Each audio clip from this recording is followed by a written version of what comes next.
Hello everyone, my name is Sam. And I'm Austin. And I'm Jacob, and welcome to Geeking Out About It. We're continuing the celebration through a panel this time, and we're going to be talking about the Disney era of Star Wars movies. Yeah, we didn't cover the Disney era movies in our previous episode of Star Wars, the one we did back in November, because it wasn't done yet. The Skywalker saga wasn't over. They hadn't made Rise of Skywalker, and we felt it would be inappropriate to cover it at that time. But now it is finished, so we're back, and we're going to cover it today. Yeah, we're going to be talking about all the stuff that happened in the sequel trilogy, and we're also going to be talking about Rogue One and Solo, but we're going to start talking off about The Force Awakens. Yeah, we need to start with The Force Awakens. Yeah. I think The Force Awakens, like we were talking earlier, it's very much a New Hope-esque movie. But yeah, it's a New Hope, but reskinned. Well, but I think that was important. The important thing to remember about Force Awakens is the design of that movie was to open up Star Wars to a new generation of people. Exactly. Yes. Right? The whole purpose of that movie was to make it so the people who raised their kids on Star Wars had a new movie to give, it was their kids' version. Yeah. Right? And because of that, it did get a little bit weaker on some of the plot concepts. It was basically just a New Hope 2 Electric Boogaloo.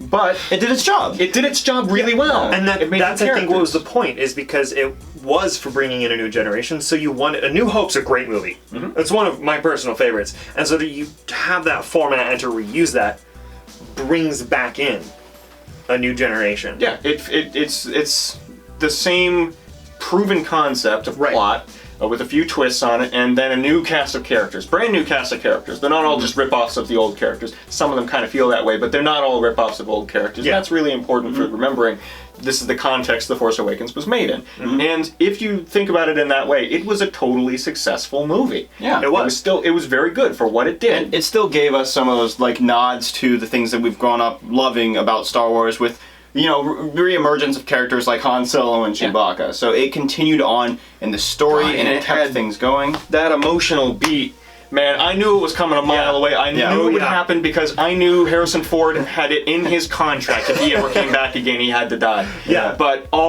It was a huge moment when I was watching it in the theaters. My mom was sitting next to me, and then she saw me go, no. Like when they walked into that room. Everyone was just go like this. Yeah, and then my mom's just like, oh no, and then she was sitting next to Kelly, and Kelly was just like, what's going on? What's happening? And it was just, that was so solid. And when people say, Force Awakens is terrible, I'm like, at least that scene, it's really good. That scene was written so well, because when Kylo Ren, does that, when he takes that hit, that's a strong character moment, because it establishes him as he is on the dark side, and he has taken that leap. Mm-hmm. Like before he's dark, he's evil. Misguided. We know that. He's misguided. Misguided. But that action right there establishes him as the dark character in the next two movies. It's a wonderful passing of the torch moment. The biggest thing that The Force Awakens did, though, was it left open a lot of doors. A lot of doors that were kind of just making us wonder more and more, who's raised parents, and all this kind of stuff about the Force and the way it's going to work. And it really led into the next movie. And then the next movie, shut all those doors, every single one of them. Yes. Oh, yeah. See, people complain about J.J. Abrams' writing, and I understand most of their complaints, but his open question method is really good for starting out. It's really bad for solving things and ending them, but for opening up a new world, great job. The unfortunate thing is, every one of those plot lines got curtailed in The Last Jedi, which is the next one that comes in after it, made by Rian Johnson. Why he's important, all that kind of stuff. Yeah. Let's close that door too. There's so many. Door right in half. There's so many story elements that could have been pulled through that movie into. Yeah, and instead of the comedy of errors, but we didn't have that design chase sequence. I really, But here's the thing: I have a lot of complaints about Last Jedi, but one of them I have to mention now is Canto Bight. I love Canto Bight. Canto Bight's so cool. It's a Mediterranean-style planet with a casino on it and a horse track, and I'm like, this is awesome. And yet the entire sequence sucks. Well, the thing about it, let me just break this down so we're not just bashing on Last Jedi, because Last Jedi does have some redeeming qualities. It does too. It actually is filmed really nicely, the way it looks really good. And there's some really high quality scenes in there with the freaking Holdo run. Mm-hmm. The Holdo maneuver. The Holdo maneuver where she flies through the Star Destroyers. It looks beautiful, but a lot of the logic of Last Jedi is kind of left behind, and it doesn't feel like a Star Wars movie, which isn't like necessarily a bad thing, but it is a bad thing in the context of like the continuation of what was just set up. When you're the second beat in a trilogy and you close the door on all of If it was like a solo anthology movie, like then I wouldn't have had a big problem. But it was a continuation of the main story of the Skywalker saga, and it took characters that we like came to love, and it kind of tarnished our perspective almost. Hobo Man Luke. Yeah, Hobo Man. Luke Skywalker is one of my top 5 favorite Star Wars characters, and it really hurt me internally to see him give up, because it makes me feel like, okay, I guess I give up now. The archetype of strong, resilient good that Luke was in Episode 6. He was willing to fight to the death, his death, to save his dad. He's like, I will risk anything to redeem my father. A man who's committed mass genocide and destroyed all of all good in the galaxy, all of the innocents we could find. He just massacred them all. He still has good in him. He's worth saving. My nephew has had a nightmare. Immediately kill the sword. I'm like, what in the... You're telling me that that's a reasonable response for Luke Skywalker? The problem is they took the character too far away. But I think besides all of his shortcomings, there is one redeeming part about all of the Star Wars movies, and it's the industrial lights and magic part of it. Well, because when it comes to good. CGI, the special effects, the graphics, the sound design, even. Oh yeah, dude! That battle at the beginning, stupid, logically, tactically, really dumb. Oh god, yeah. But looks good. Amazing. I love BSF-17s, despite the fact that they are worthlessly designed and explode when they're shot by anything. Absolutely, and I think that's a redeeming part of any Star Wars movie, whether you like it or not. Is the special effects, the way that it's filmed, the presentation of the story is always incredible. Yeah, it's true. But we do have to talk about the one thing about Last Jedi that is the biggest problem with it. Right. Subversion of expectations? Well, no, it's the loss of continuity for the sequel trilogy. A lot of people don't like the sequel trilogy, and a lot of that comes down to there is no continuity at the end of Last Jedi. There's no point for another movie to take off from, right? Because what they did is, at the end of Last Jedi, they leave you with no villains. No. In theory, you have Kylo Ren as a villain, but if you make him into a proper big bad that needs to be defeated at the end, you've wasted a character who has a really good redemption arc. So you can't really do that. And they left him with a position where they had to bring Emperor Palpatine back for Rise of Skywalker, which it felt really kind of rushed, tacked on. It threw me for a loop, because I was expecting someone else evil to come back. It ended up being good. Yes. The Emperor Palpatine bit anyway. I still wish they delivered it a little bit better. It would have been great if they delivered it at the end of Last Jedi. No, just imagine, you know how at the beginning of Rise of Skywalker it says like, oh, the Emperor is back, and he sent out a message to the people. Imagine how cool it would have been if like during like that Super Bowl or something that you're watching on TV, that it gets interrupted by an Emperor Palpatine message. That would have been amazing. Now that's my team. You should you missed out. You should have hired us. Yeah, hire us. Okay, we can write we'll do it next time. Okay, but that would have been awesome. But it didn't do that, and instead we have this massive drop between Last Skywalker. Sorry, not Last Skywalker. Last Jedi and Rise of Skywalker. This just dip, and it means that the whole first hour of Rise of Skywalker is just rebuilding the foundations, which really hurt that movie. Build the movie on. It really hurt that movie, because I personally, the first couple times I watched Rise of Skywalker, I was a little indifferent. I couldn't quite tell whether I liked it or not. But my third time watching it, I said, I love it. It was good. It hurts really bad, because the first hour, they're setting back up this whole plot that should have been set up. It's 3 movies in one. Yeah, that should have been set up in 7. Yeah, you mostly have that like 3-act structure or that 5-act structure in storytelling, except for in Rise of Skywalker where they have 9. Because they have to reset back up an act, because they have to reset back up Kylo's redemption arc. Yeah, they had to set everything back up. They had to basically rebuild Rey from the ground up again. Yeah, I will say, and they did a good job, but they had to rush it so bad. Watching the last movie, the Rise of Skywalker, I can tell you that the strongest character throughout the entire, like after finishing it, the strongest character throughout the entire sequel era is Kylo Ren. Like, absolutely. Actually, he got a good treatment in that movie. He got really good treatment, and I actually really liked watching all his stuff. Except for one scene that.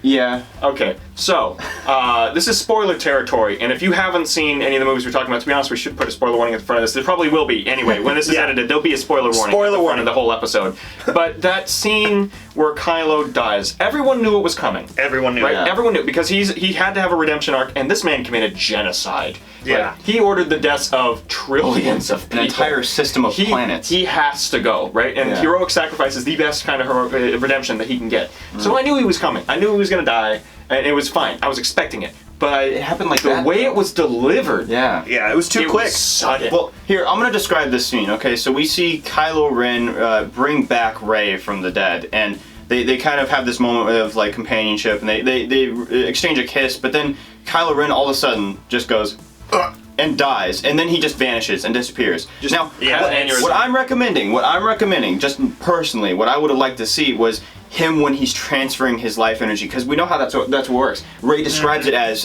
giving a little bit of the Force from me to him. Yeah. You know, when he gives a bit of his Force to Rey, we should see the fading of his hands as the transfer of his energy. You see, like, just parts of it are going into her. And then he's given up his body. Yeah, he gives up his essence in order to bring her back. His sacrifice for her, and you see him start to fade away, and then he should fade away, like, in person, like Obi-Wan did. You know, when Darth Vader struck through Obi-Wan vanished completely. He didn't fall over, like, sit there for 2 seconds and then fade away. He should have faded away while in her arms, and then, like, the remains of that is what basically what we needed was Spider-Man in Infinity War. Yeah. If we had Spider-Man in Infinity War for that death sequence, I would have been like, wow, that's good. I think in Star Wars, it's that moment of the death that is the beauty of it. Mm-hmm. And it didn't have that silence. It didn't have that moment. Yeah. It was rushed. It was too rushed. It was so quick. Which is the truth of the same of all of Rise of Skywalker. To be honest, people have given JJ a lot of crap for Rise of Skywalker, but he doesn't deserve it. No. He did the best he could with a situation like that. There was the real fault of it comes to the planning of the sequel trilogy. The sequel trilogy was not designed to be a one-piece unit. It needed a fully constructed arc through all 3 movies, and it wasn't built that way. Yeah. They wanted to come in at it like just one at a time, and I don't know why.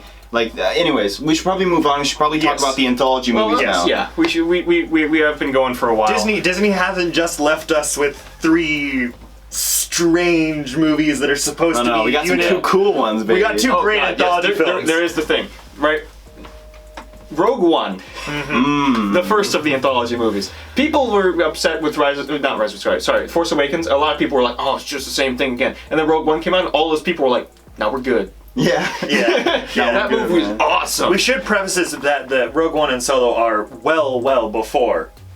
Yeah, they take place. Well, Rogue One takes place immediately before A New Hope. Literally, last second of Rogue One, first second of New Hope. Yeah, they are back in the timeline a ways. Yeah. And then Solo even before that. Yeah, Solo's even before that. Yeah. But Rogue One is awesome. It's a whole new cast of characters we've never seen before. It's a part of the story we haven't seen before, executed in a really dark, gritty way. Yeah. It's really well done. It has one of the best space battle sequences ever, but the Battle of Scarif. Battle of Scarif. Oh yeah, amazing. Absolutely. God, everything was good in that movie. Everything was good. It was all really well constructed, and the characters itself had a lot of different things applied to him, especially Cassian with his like darkness, his willingness to do whatever it takes in order to bring down the Empire. And you see him like doing some less than moral things. Oh, and for all the Empire fans out there, it had Saw Gerrera's partisans. They were taking. You know how the Rebel Alliance is always these big, strong, good guys. We're all solid and light here. Here's the dark version of that, where they're basically terrorists. They're terrorists.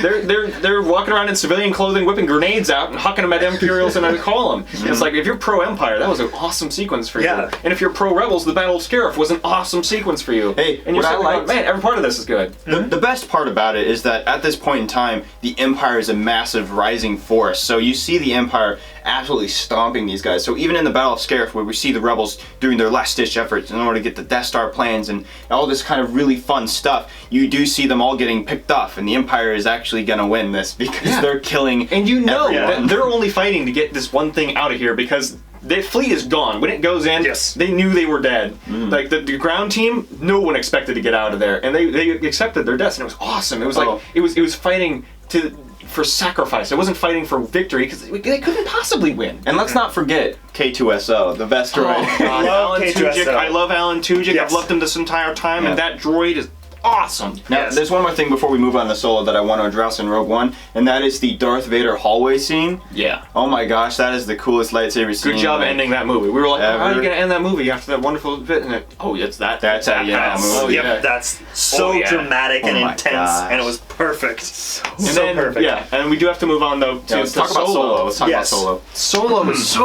it's such a sad thing that happened to Solo, because Solo was the victim of the Star Wars boycott movement that came out of after Last Jedi. Mm-hmm. So people were like, oh, we don't want to go watch it, and we're sick of Star Wars movies. They betrayed us, and Solo suffered hugely financially because of that. But it was really good movie. Oh, it was such a good movie. It's probably one of my favorites. Fun. I've watched it so many times. It's a space prop. It's what I'm saying that Last Jedi should have been. And the style of storytelling that Last Jedi should have been an anthology movie like Solo, because I think it would have been really successful in that kind of stance. And it was great. It was just a space romp. Let's get some characters out. Let's have them go do some fun stuff. It happened to be characters we were already familiar with, which is why a lot of people Han Solo and Chewbacca. They were upset that it was Han Solo because they didn't feel he stood up as much for Han Solo. But I'm like, they love Harrison Ford. It was great. And then it had the best portrayal of a character with a new actor ever.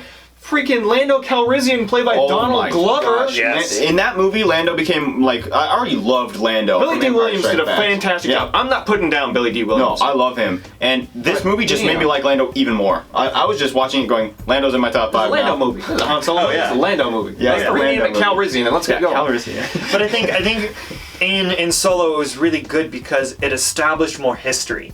And everyone loves, Chewie and that's Solo. why the Clone Wars Chewbacca was so good. Exactly, but it gave, for me, it was personally I have a little more context for who they are now. I know some more characters. I know kind of how they met. How did they get the Falcon? I think what it questions did best is answered the fun. for me, and I loved it. And it brought back the fun. Yeah, it was fun. Yeah, it was a really fun movie. It was active. It was, there were good, fun moments where we were all laughing in the theater. Let's have a train race sequence. Yeah, why not?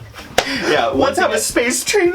I really liked about Solo was that it gave us a payoff from kind of like a teased thing in the Clone Wars, and that now it's completely paid off with Crimson Dawn and Darth Maul's crime syndicate. Oh, that was great. Oh man, it was so cool. We got to see that kind of elaborated on more, and we got to see a darker side because they're smugglers, so they do less immoral things sometimes. Yeah, and there's a lot of cool stuff. It's the gray. It's in the gray. And despite all of the fun, right, and all of the sort of flimsy, flamboyant stuff that they did earlier in the movie, the ending moments with Han Solo and Tobias Beckett were still a very strong emotional beat. It was character. There was a huge moment of character development delivered with a moment of character bonding, delivered with a moment of sadness. And I was like, that was great. Yeah, I didn't have anything to complain about. It was a proper death. Mm-hmm. Yeah, it was. It didn't have any of the problems. It was the way that it should have been. It was sudden. There was a moment, the right way. Yeah, there was a moment of silence. There was an emptiness that you felt right when that happened, and you knew what happened, and it hit you.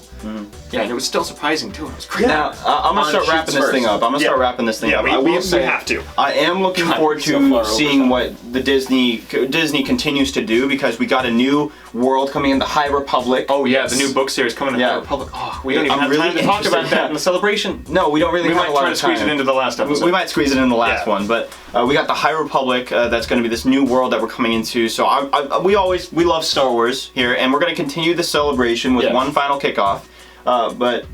Basically what we're saying is, Disney, we know people seem to have problems with you and your handling of Star Wars, but we don't. We love you still. We love you. Yeah. Thank you for making Star Wars continue to do stuff. And we hope that people at home are enjoying it like we do. Just enjoy it. Positivity, right? Like things in a good way. Yeah, even when they have flaws, you can still like them. Yeah. Anyways, thanks for watching Geeking Out About It. We'll see you guys next time. Bye.